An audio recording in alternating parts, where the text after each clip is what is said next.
Hello and welcome to the inaugural staging of the UWI-MONA Western Jamaica Campus Research Seminar Series. I am Alpha Obika and I will be your host for this seminar. An initiative of the campus director, Professor Donovan Campbell, the research seminar series is expected to be an important fixture in the calendar of Western Jamaica campus. This activity will provide a platform for faculty, students, and academics in the wider community to share their research and strategies. The presenter today for our very first seminar is Mr. Anthony Drummonds. He is the holder of a BSc in Computer Science and Electronics, as well as an MSc in Computer Science, both from the University of the West Indies, MONA. Mr. Drummonds is currently pursuing his Doctor of Philosophy in Computer Science with a concentration in cybersecurity. He has many years of teaching and research experience, served in multiple capacities on the WJC campus, and received numerous awards during his career. He is currently an instructor in computer studies at UWI-MONA WJC. Today he will present his research titled Shapeshifters, Tracking Malware with Zero Visibility.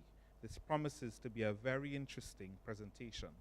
Please join me in welcoming Mr. Anthony Drummonds.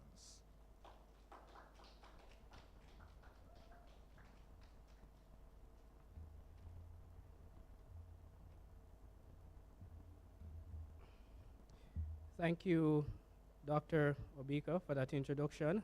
And good afternoon, everyone. For those who are here in person at the Western Jamaica campus, and for those who are listening online on YouTube.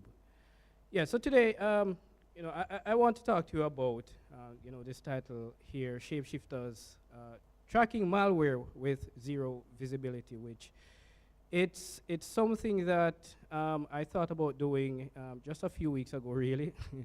And I'm thinking I want to, present this, introduce it, and sensitize persons about what's really happening, within the cyberspace. So, we'll, this is an overview of what we'll be looking at. So I'll give you some context as it relates to what we'll be looking at, what, those research questions are, and what my proposed methodology is. I do have something that says results analysis there, but when we get there, I'll explain a bit more in terms of what really happened, some limitations that, more or less may hold back this research, and then conclusion and so forth. So, the background, we want to talk about malware proliferation. So, over the years, we keep having that increase in malware, let's say, production right across the globe. And it's starting to become a real problem for cybersecurity professionals because each year, malware are becoming more and more sophisticated. They're becoming more and more complex and harder to detect or keep track of, yeah? And other things we'll be looking at, the concept of, what it means by zero visibility, and why our shape-shifting malware is so difficult to track. Why do they keep giving us so much problem, right? And what are some of the proposed solutions so far to track these types of malware? And then, of course, my approach is, what I call pseudo randomness, right? So that's an approach I'm trying to, test that right now to see if that's a possible way of tracking malware with zero visibility. So, let's just go through. So, right here, we have this graph. Again, it's showing you, the increase in malware production each year. And I mean, if you can look at just 2024 and look at that number, you'll see that it's a lot, right?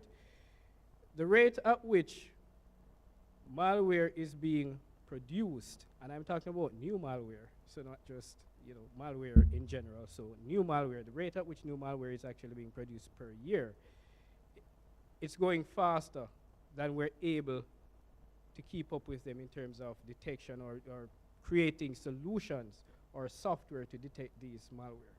So it's a problem. Yeah. The other thing on this diagram that you see, PUA, that's potentially unwanted applications, and you have a lot of those, especially on the Google App Store. Some of those that we're not necessarily aware of. So it's, for example, you download an application, when you're installing it, let's say it's a flashlight application, you're installing it, and it's asking for permissions for your contact list. And you don't really check those things. You just install it and go through. But why would a flashlight app be asking you for stuff like that? And once you give access or permission to that, someone has access to your contact list. They can copy that, they can delete it, and so forth. So those are some of the things that we really need to look out for. And malware is, the cause for most of these things. Yeah. So what does it mean by zero visibility in the context of cyber security? So it refers to situations where malware or malicious actors operate in a way that evades detection entirely. Right? They're there. You're probably aware that it's there, but your antivirus software cannot detect it. Your intrusion detection system cannot detect it. Yeah? And of course, traditional cybersecurity defenses, so for example, signature-based, antivirus systems, those rely on various patterns. So there's a database of known patterns for malware. They check whatever is there or against those patterns, and if there's a match, it's a malware. But nowadays, advanced malware can more or less evade these things by what we say. They can morph. So they change their form, they change their coding structure, or simply operating stealthy, which, that's the part that I'll necessarily focus on as we go through, right? So some of the techniques here that are used or that would cause malware to have that zero visibility capability, in terms of changing form, there's polymorphism and metamorphism. So polymorphism, that refers to the malware's ability to change its code and structure every time it infects a new system. Yeah, so you can think about those malware once they jump from one system to the next, they change. Or it could be a malware that once it has completed its task, it changes its form, its entire code structure. As well as metamorphic malware. That goes a bit further, where they completely rewrite their code. And a lot of these malware are now AI generated. All right, you know that we're in that era of artificial intelligence, and you have a lot of these malware that are being produced this way. And it doesn't take a genius or a tech-savvy person to really produce these things. It was just yesterday I had this cybersecurity workshop with the UE5 Islands campus, and a part of the workshop was to develop malware using generative AI. And I went through a series of activities just showing them what you can actually do with ChatGPT. Yeah, so it's like, if you're supposed to ask ChatGPT right off the bat to write a malware to do something, it will flag it. But then if you ask it to do specific things, right, if the prompts are correct, or let's say specific, you can get what you want. Right? I won't say much on that. The next thing here is living off the land techniques. So essentially, you have malware who they will use existing, let's say, legitimate tools to do their bidding. Right? There's some malware as well. They will seem, or they will look legitimate, meaning their coding structure will say that they're fine, but they're not fine. There are snippets of code on the inside that says otherwise. Meaning the code looks fine, but when you run it, what they're actually doing eventually becomes something that's malicious. All right? So, and there's a whole lot more, but I just wanted to mention these techniques here. So why, why shape-shifting malware, why is it so hard to track? One of the reasons is that constant code change, right? So you're looking for, by the time you're able to come up with a solution, or you say, all right, so this is the structure, this is what I'm looking for. This is a signature I'm looking for. It's gone, right? You may figure it out months. It happened today. Next month you're figuring it out, but it has already evolved and moved forward. So what's the solution to that, right? You also have encrypted payloads. As it says here, many advanced malware programs, they encrypt their payloads. So, and depending on the encryption algorithm that they use, it may be difficult to decrypt. You may not understand what it's saying, right? So it makes it nearly impossible for traditional anti-malware systems to analyze them without first decrypting the contents. And here's fileless attacks. So fileless malware operates without needing to store its code in files, let's say on your hard disk. So instead it runs directly from memory, right? Leveraging tools already present in the system. So again, it's using what's there to its advantage. And if you can get a malware to use all of those legitimate programs that you have, especially the powerful ones, for example, PowerShell, that's right there, the sky's the limit. There's so much that you can actually do, right?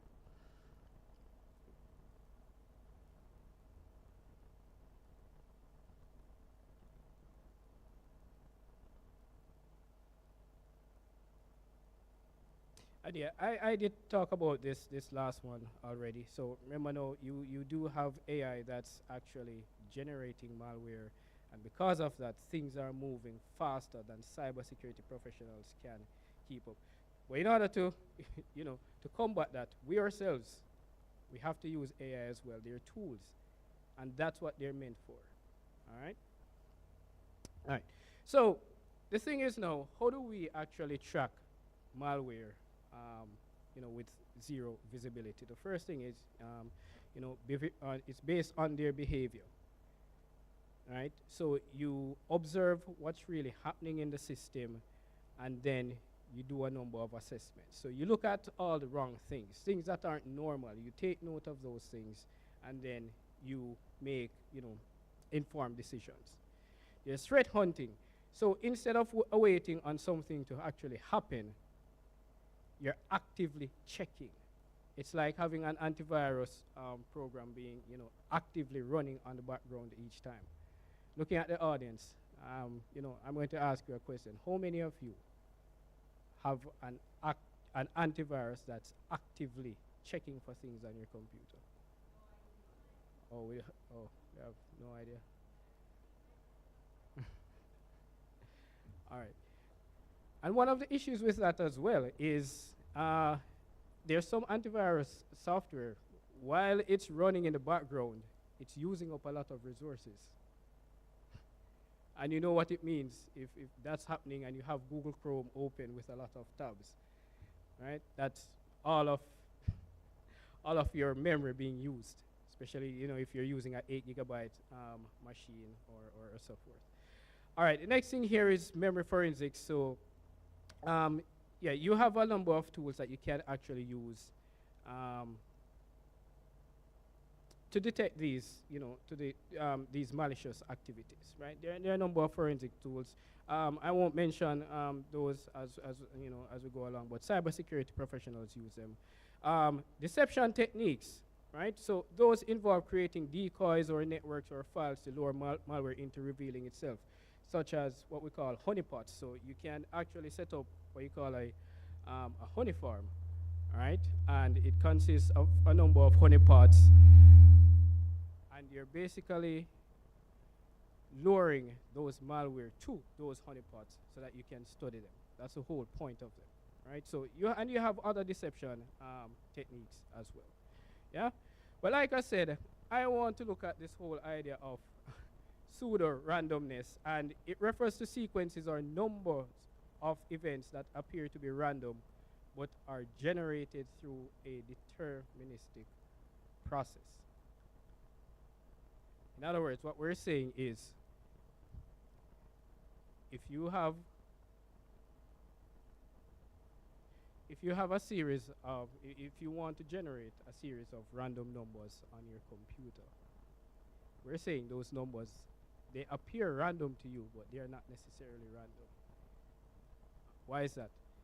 It uses some kind of algorithm. There's an algorithm that determines which number is actually presented to you. And so there's some malware, they would seem to happen or do things, meaning, initiate attacks at random intervals or just randomly altogether. But there has to be some pattern. There is some pattern somewhere, right?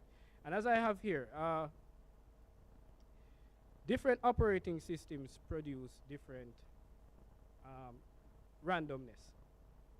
So it's based on the operating system, then those patterns, they may be different, right? So understanding how pseudo-randomness occur on a particular operating system, it could possibly predict what a particular malware might do. But it also depends on the malware. It depends on what the malware wants is coded to do, right? And again, we don't necessarily know if this will work, right? That's why it's called research, yeah? And we say all malware must follow the operating system's rules to be useful. Why do I say that? If you have, for a set of code to run on, for example, a Windows operating system, there are syntax that it must follow. There are semantics, stuff like that, right? There are rules which govern how you operate. So if you can't operate in that environment, then you're useful. You're useless, right? All right. So my questions here is there some kind of correlation then between pseudo randomness and malware behavior? I want to know that, because if there is, this is a huge contribution, I would say, right? And is it possible to determine or predict zero visibility malware behavior using this pseudo randomness? So meaning we study this pattern, we try to develop some kind of pattern, and if we can understand that pattern, then we can predict what will happen. Yeah? All right, good. So what's my methodology here, or proposed methodology? There are four key areas to it. So at first you need an isolated environment, and that's for ethical reasons. You have to. If you're doing malware testing, you have to ensure that no one else is harmed, right? And so when I mean an isolated environment, it's isolated from every other network. If you want to operate on a network, that has to be a private network, right? It shouldn't cause any damage to anyone, pretty much, right? So we have to set up that isolated environment. Malware-like program. So I will talk about that that malware that or malware-like program that I developed for testing, and then there's a file system that it will be operated on. So the malware will basically be attacking this file system. It will be doing a number of stuff. And then there's a system log. So having this program, running this program, once it does a particular task, it will log what was done. There's a number of stuff that it will log. Yeah? So let's talk about this isolated environment. Currently, I'm using 3 desktop computers. Usually it's recommended that you use virtual machines to really do this, but trying to do this on my machine currently, those things are resource intensive, and it's not possible at this time. But I do have 3 desktop computers that I'm testing on, and I ensure that all 3 have the same specifications. So we're talking about the processor, the type of processor. We're talking about the amount of memory. We're talking about the type of operating system. So they're identical machines in a sense. Yeah. And yeah, and all computers will run each malware session at the same time. So in that program, in that malware-like program that was written, um, there's a time, it's programmed to be or to present itself or to be like a time-based event really. So all of them, they go off the system clock on the computer. So they operate at the same time. They do activities at the same time. They log information, or I try to ensure they log information at the same time. Yeah, but so far so good. Now this is that malware-like program. So we're using a Windows batch program really. So on Windows, there are batch programs that you can write to do a number of tasks for you, right? And this is actually what I used in the workshop yesterday. Not this specific malware, but just showed the participants how they can actually use batch scripting to create a powerful malware. Generally speaking, any programming language can potentially be a malware, depending on how you write it. It depends on its on what you write it to do, right? And I wrote this program to mimic a Trojan horse, really. As it says here, a Trojan horse is a type of malware that disguises itself as legitimate software or code. So remember now, we're dealing with malware that has zero visibility. So even if I'm seen, I'm trusted. The antivirus software will trust me. Everything else will trust me. So they don't necessarily see me as being illegitimate, right? So it was written in that sense. And then the capabilities of this program here, it can scan that file system, can copy files, delete files, edit files, log those completed tasks, and then of course restore the file system. So I did it this way because after going through a series of let's say doing multiple runs or multiple samples, at some point, depending on the amount of files that you would have deleted, maybe you want to restart the entire session, just having a completely new session or something else altogether. But yeah. And the file system here that we're talking about, it's linear in fashion really. So it's all of those folders being next to each other, and then we have there are 100 folders, right? And in each there's 500 files per folder, and we would have used a script to just randomly generate all of those. So there would be Microsoft Word documents, Excel documents, PowerPoint documents, and just insert some random content into them. Yeah. So that's 5,000 files really. All right.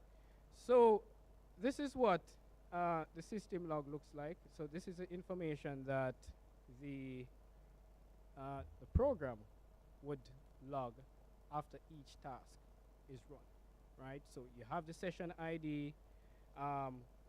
Usually each session is when you have that full file system. Once it's restored, so you go through a full run, you restore the file system, that would be a new session. Yeah? And then after that here we have the run number. So it tells how many tasks the malware would have completed, what action it would have done, which folder it would have accessed, which file it would have tampered with. So whether it's deleting the file, copying the file, and so forth. What's the initial, or where it would actually, if it should copy the file, where it copies that, where did it copy that file to? Yeah. What's the initial content? So the content before it was tampered with, and then what's in it. So after it has been updated, a timestamp just to say exactly at what point or what time the event took place, how long, and then these last two parameters here, CPU and RAM, we wanted to keep track of those because we have to ensure that whatever the malware is doing, we don't want the resources. We don't want there to be a spike in the resources or the usage of the resources, because that would trigger something being abnormal, right? So that's why we kept a track of both the CPU and the RAM usage right there, just to ensure things are in check. Yeah. All right. So, so the next slide is what I wanted to mention. Yes. I wanted to have this ready today, but to be honest, it's a whole lot of data because I ran multiple multiple sessions. It's a whole lot of data. I started looking, trying to, plot some graphs and stuff. But trust me, the data, it's not that easy to understand, and it's taking a while. But it's in progress, and hopefully in the next session that I'll have, maybe early next semester, I can present. I can present this information. But there are other things that would have, gotten in the way. I spoke about the workshop yesterday, and another thing that I'm proud to mention, and I hope Mr. Henry is online listening. But it was just this morning, 11:15.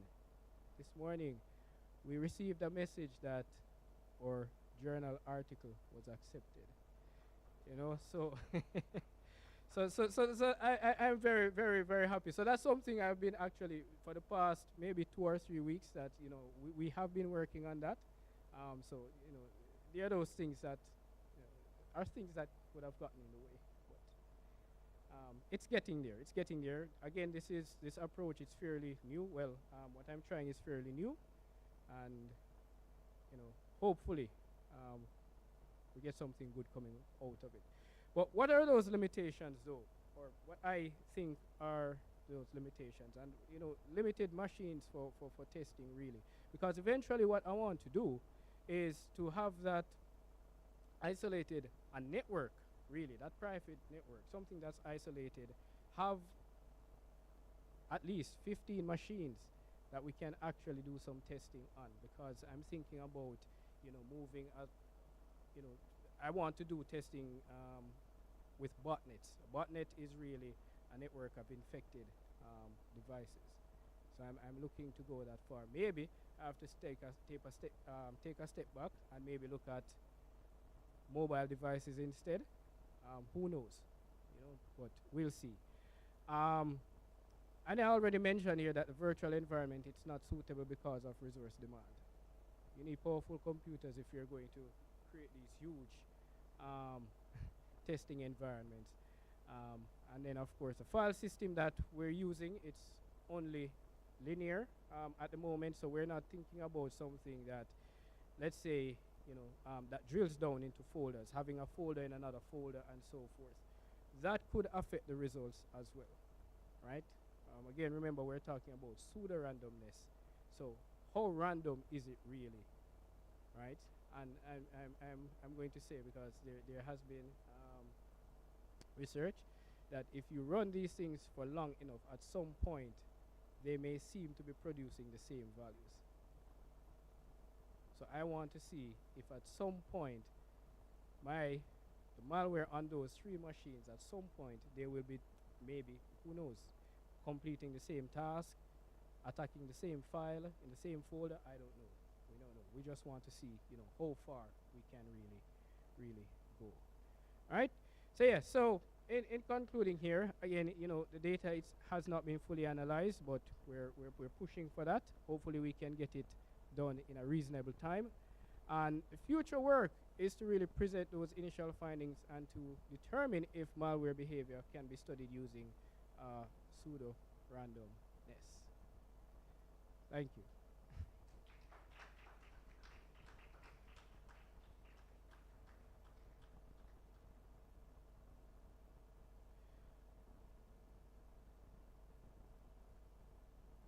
All right, do we have any questions or maybe comments, ladies and gentlemen?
Yeah, definitely. Yes, of course. I mean, it's I would say they're similar in a sense, right? It's, devices, you can think of them as being people. Again, you don't want others to become infected while you're actually operating on another person. That's why you isolate them or you keep them in isolation. So yeah, definitely. Yeah.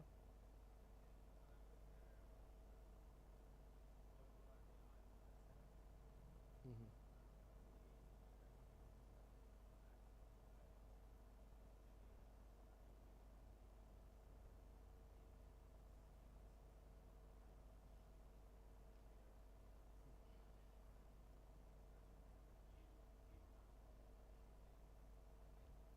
All right. So I don't think we are, to be honest. And I say we. We're talking. I'm talking about everyone. For October was Cybersecurity Awareness Month. We know that, and there are some companies. It's just that, once during that month they will send something or have an activity for their staff members. That's not good enough. This should be an ongoing activity. It should be happening every single month, every week, right? It's just that yesterday in the workshop, I did ask persons, what does it mean to be, what do they think it means to be cyber aware? And I mean, generally they would say it's about what you know. Well, I said no, right? The definitions will tell you that, but for me, it has to be more than that. It's not just about knowing; it's about practicing. There are best practices, and how many of us are following those things? I'm guilty of a number of stuff as well, right? So the presentation was really about, you know, what are those hidden gaps in tech savvy users? And I said tech savvy. So I'm not just talking about everybody know. I'm talking about those people that know these things.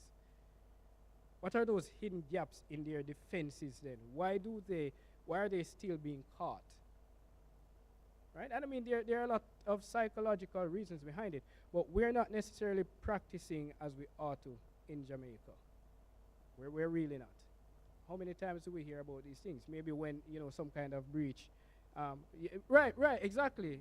Exactly. So it's usually when there's a breach or something, right? So we're not being, proactive, really.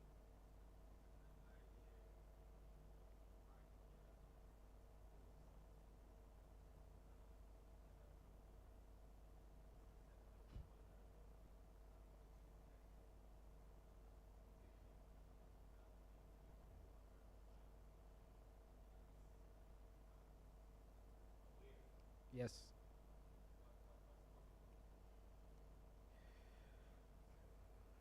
Hmm. Well, to be honest, it's really there's this digital literacy gap in the country, and it's huge. We're really trying to see if we can narrow it, but I mean, we can do so much and no more. You still have persons who are in a large number of persons who are in areas they don't even have Wi-Fi, right? Stuff like that. They don't have access to the internet. They don't, and a lot of these things they won't know, right? Information isn't. They're not getting that information readily, so they're still, you know, they're still in the back, really. Right? So it's really, I'm going to say it's really that digital literacy gap that's the main cause of it. Yeah.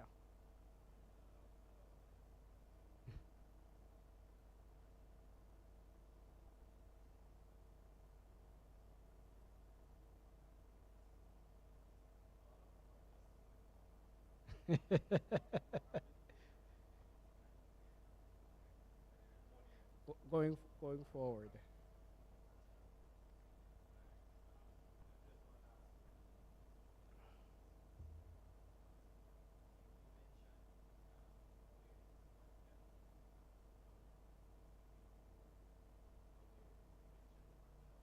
Hmm.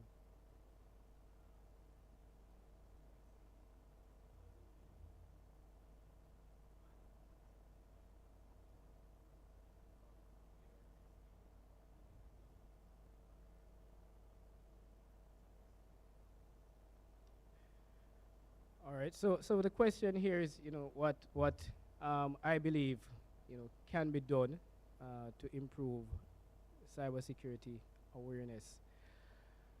All right. That's actually a tough one, because I mean, you can have so many of these workshops, but how do we know that persons are necessarily learning? How do we know that they're doing the practice? Like I said, you can get the knowledge, but are you practicing? For example, how many of you in here right now, how many of you, for every single platform that you have an account with, how many of you, right, for each of those, you have a different password?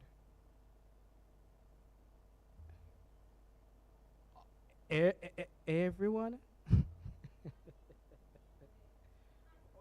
Hold on. Everyone, including all of the social media platforms, like every single platform. Okay. And then there are some platforms that you would, when you sign up to it, you simply use your Google login, right? Oh, okay. So it's really things like that. So do we practice? Are we practicing the right things? And how do we ensure that as once the information has been disseminated, how do we ensure that persons are doing these practice? We we really can't. We really can't. It's really, and that's why a lot of these breaches, most to be honest, it's really because of the users. Yeah, most of the breaches, it's because of users. So I mean, you give them the information, but how do you keep up? How do you ensure that they do the right thing? Yeah, so that's a hard one, really. That's hard.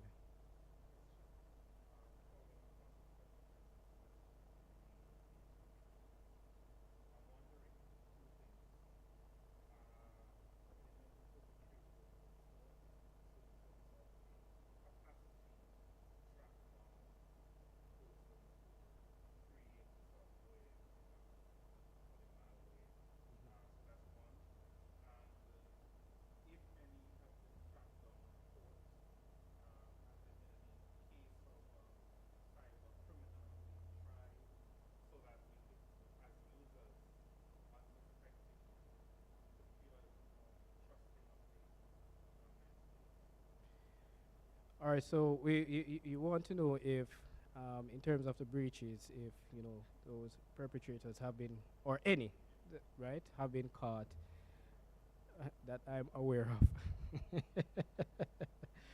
and if so, go again. That the follow up. Hmm. Have any of them been tried? All right, so I'm going to say yes. I'm aware of a number of cases in the past.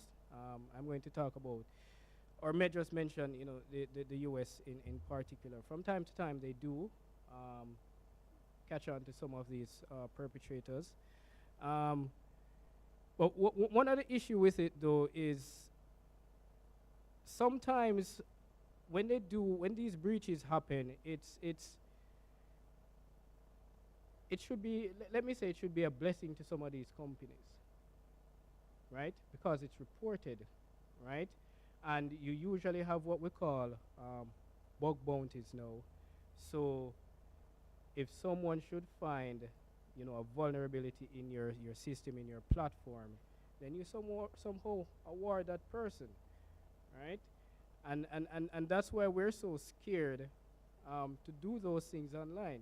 We don't want to get caught. Sometimes it's for the right reasons, but we don't want to get caught. Yeah. But you do have perpetrators who have been caught. Yes, you do have perpetrators who have been tried. In Jamaica, no. Okay, so we're talking about Jamaica. That's why I mentioned, U.S. that I'm much more um, familiar with, right? But in Jamaica, um, no, not that I'm necessarily aware of.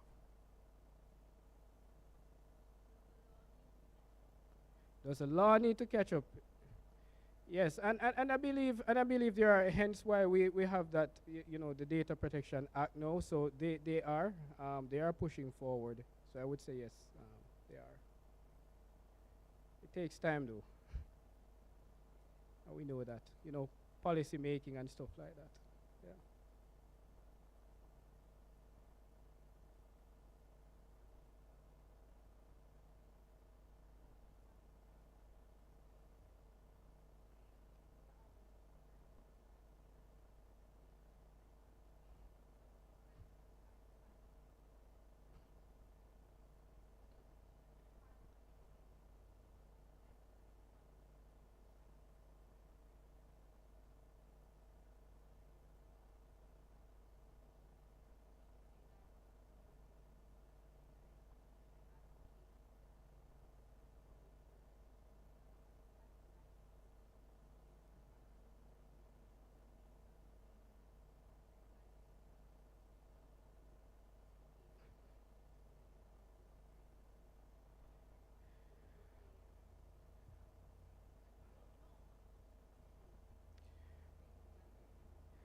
So you want to know if I will advocate on your behalf, to have. I mean, all right. Let me tell you, folks. Just think about it, right? We will put this information out there. We will try to have these seminars. And when you look at, let's say, the turnout, how many persons are you really seeing? That's a part of it. And we're pushing. It's not like we're not pushing information. We are. But how many persons are accepting it? They will see it. They will just probably just delete that email and continue. What else can we do? I think it has to get a bit more serious, and they say people learn through. So with a little pain, maybe yeah, they have to feel first, right? So maybe something like that may just need to happen, you know. And not saying I want anything bad to happen to anyone. No, definitely not. But if we're pushing the information and no one is readily accepting it, what more can we do? Create a fake scenario. Do you want to say more on that?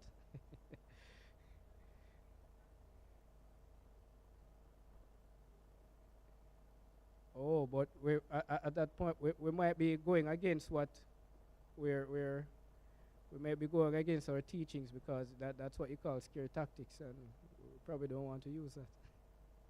We're ethical persons, We yeah.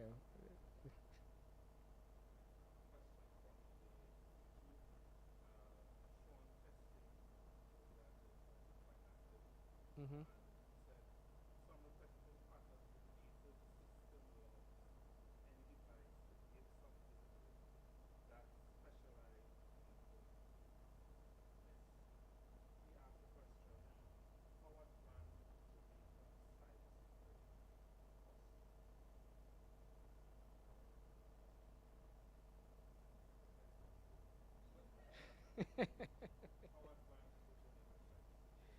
Uh, how advanced is the Jamaica cybersecurity posture? I think it's very, I think it's very, very advanced. We have cybersecurity, companies here. I mean, just think about Mocha. They have state-of-the-art equipment. So they go through state-of-the-art training. There's what's their name? There's Simtai. There are a lot of them. There are these companies. They're there. They have all the tools. They have all the knowledge. So I think we're there. Again, it's just that push that we need to make, in order to bring Jamaica up to the level with everyone else. But we're there. We're there. We are.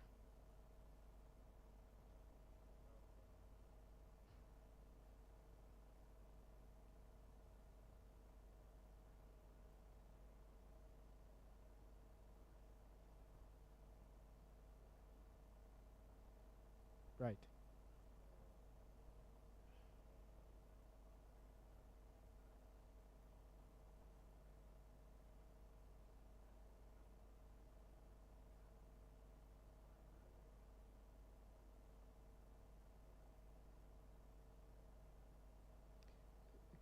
Um, so you want to know if what I'm doing in terms of using pseudo randomness, to see if there's some correlation between pseudo randomness and malware, behavior, in the pattern in its behavior. If sorry, go again. If mm-hmm, will have more of a negative impact as opposed to a positive impact. I think it would be, well, I'm going off saying it would be positive. That's what I'm actually hoping for, and that's why it's research.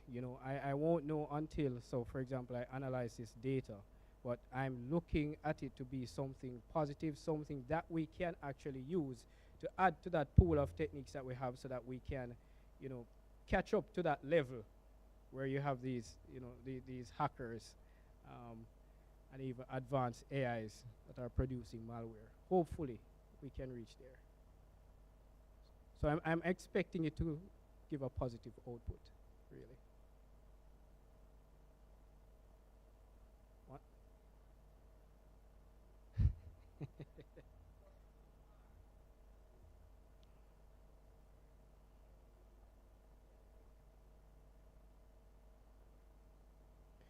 uh, have I so far leveraged, basically found any way to use it to, track pseudo randomness to, to track malware? Not as yet, right? Not as yet. Well, again, I'm being positive.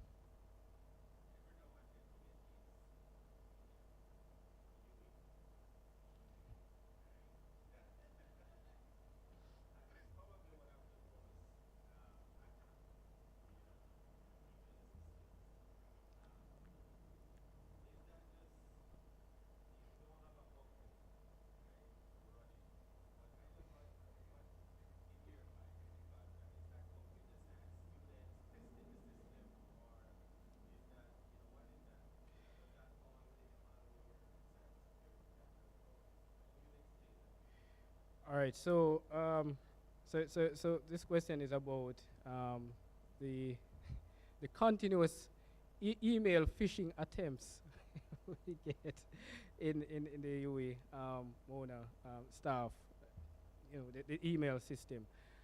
If it's malware related or otherwise, how it's really happening. And I mean, you could potentially say that, maybe that domain, it has been, it's in some kind of, or in someone's database, so that, when they generate these things, they just, they send it. So once you have the domain, that's something that you can actually do. Yeah, you can.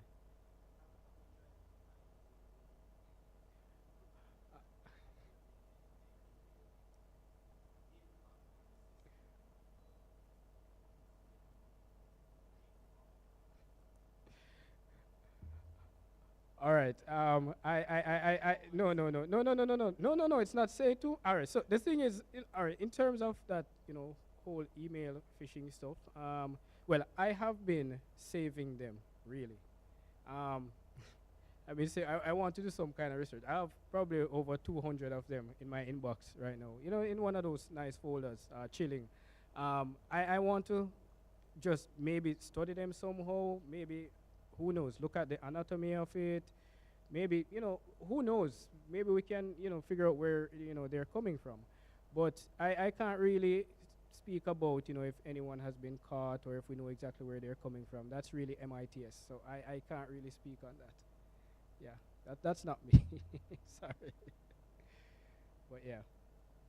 But yes, we see them every day.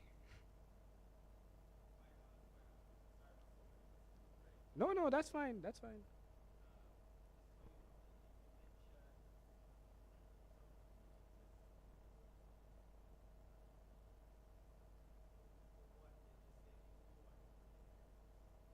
Mm-hmm.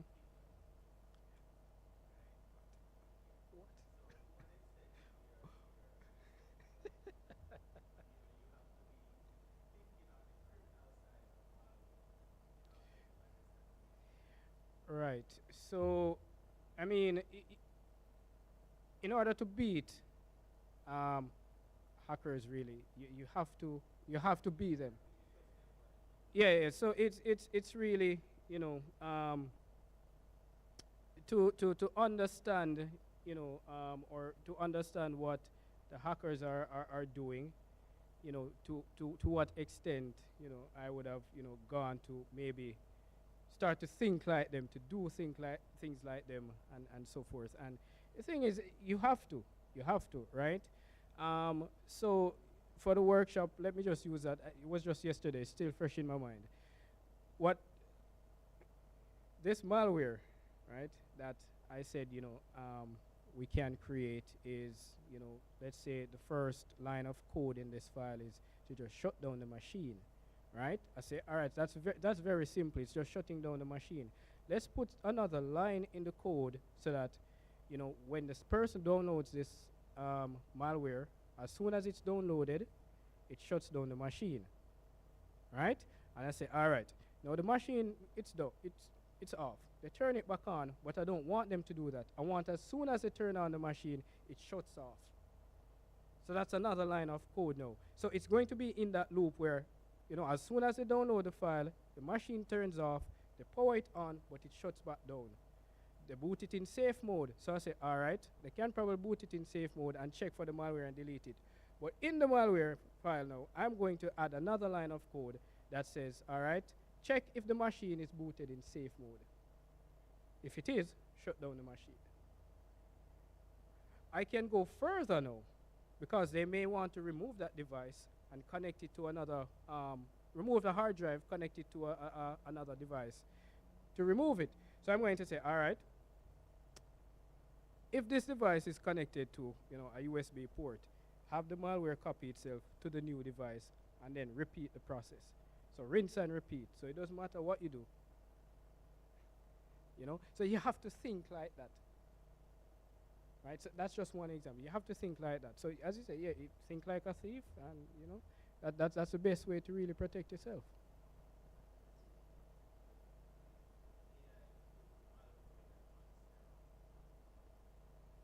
Does AI put malware on steroids? Sorry. Yes. Yes. They are much more complex.